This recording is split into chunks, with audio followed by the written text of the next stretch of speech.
Joke అంటాను. ఎందుకంటే మేము ఈ మాట శాసనసభలో బిల్లు పెట్టినప్పుడే చెప్పాము. You are cutting a very cruel joke on the backward classes of this state. అంటే బీసీలను మోసం చేస్తూ మీరు దగా చేస్తున్నారు, వంచిస్తున్నారని చెప్పాం. ఇవాళ నేను ఒకటి అడుగుతా ఉన్నా, మీరు సమాధానం ముఖ్యమంత్రి గారిని అడగాలని చెప్పి కూడా నేను కోరుతా ఉన్నా.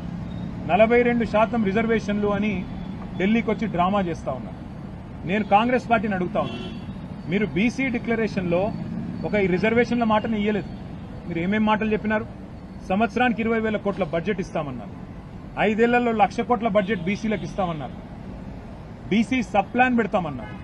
42% రిజర్వేషన్ రాజకీయాల్లోనే కాదు, ఉద్యోగాల్లో, ఉపాధిలో, ప్రభుత్వ కాంట్రాక్టుల్లో కూడా ఇస్తామన్నారు.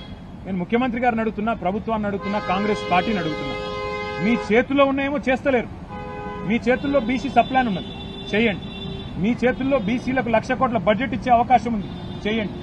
2 బడ్జెట్లు